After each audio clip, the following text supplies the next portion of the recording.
Now, to have more insight on this, we are joined by Mr. Malik Ayub Sumbal, a political analyst from Islamabad. Mr. Sumbal, welcome to the program. Now, Pakistan is grappling today with both political and economic crisis as former Premier Imran Khan fights for his survival amid crackdown from the government and also the military. So the question is, where is the country headed? I think, unfortunately, Pakistan is in the very bad days. If we recall our memories, and if we can go back in 1971, I think that at the same time, the same political deadlock witnessed at that time, in which we have lost East Pakistan.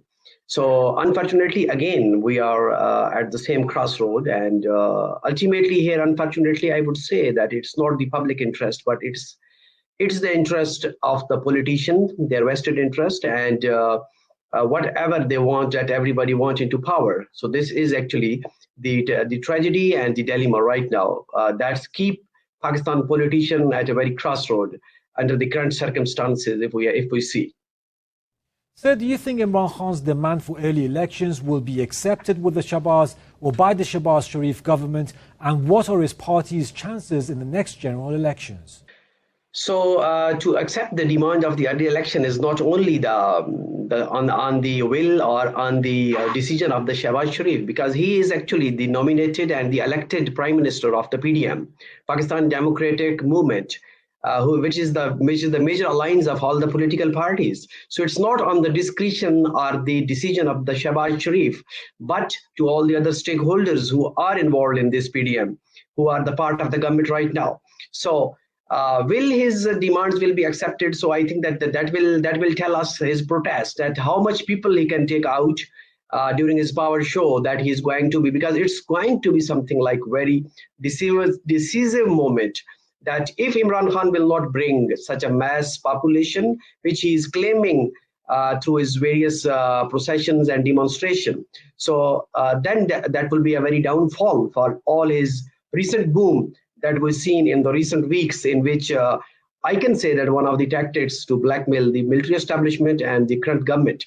So it's not only the decision of the Prime Minister, but the other stakeholders who are currently the part of the government. Sir, in Pakistan, the military has always had the final word, and no political leader has managed to challenge the military authority. Now, do you think Khan will buck the trend or meet the fate of his predecessors? I don't think so that Imran Khan has challenged the military actually in reality, because this is actually the military for which he has been taken into the power. This is the military, and now he has only the demand of like a stubborn boy, a stubborn child who is demanding that take me back into the power. So it's not like they're challenging the military or the military establishment, but he is giving an impression inside the country that I am fighting for the status quo and for the people who are at the very low level, who are at the very grassroots level. So he is trying to exploit all those sentiments and the people that I am going to fight you, I am going to fight for you people, and I am going to tell you that the country should have the rule of the law. There should be the parliament supremacy, there should be the supremacy of the constitution. But actually Imran Khan has double standards. He is playing on two different fields. First, he is playing with the people of the Pakistan, actually, who are his fan clubs, majority of them, because they did not understand the true essence of the Pakistani politics.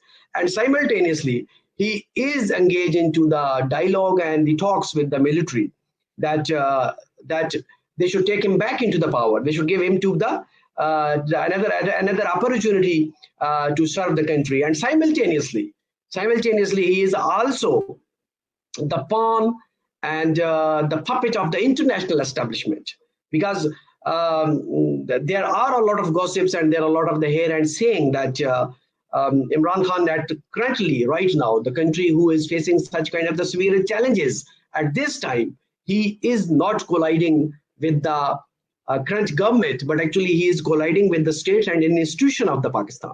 He is trying to make an impression that there is a clash of the institution, and simultaneously he wants to drive the country into the very, very unprecedented and very violent situation that is, of course, the civil war. Last but not least, the country is in dire economic straits with soaring inflation and depleting foreign reserves. So what do you think is the panacea for Pakistan's unending economic woes? I think the Pakistan's current economic solution is only into the stable political situation. If the country situation would be stable and it will be move on, I think that the country would like to back on their reserves and all those the economic challenges which the country is facing. And unfortunately, this is exactly the country is facing, because in the last 3 years when Imran Khan was as the prime minister, there was the mega embezzlements and there was the huge losses at the diplomatic front, economic front, and all even the strategical partner of Pakistan, in which Pakistan faced huge losses. And this is the credit goes to Imran Khan, which he is trying to now proving to the people of the Pakistan that I am your well-wisher and I am trying to take this country back from all these challenges. So I think that the only economic solution and the stability is possible, and the country will have the stable political transition, and it should go like this. There you have it, Mr. Sumbal, political analyst from Islamabad. Thank you for being on the program, sir. Now let's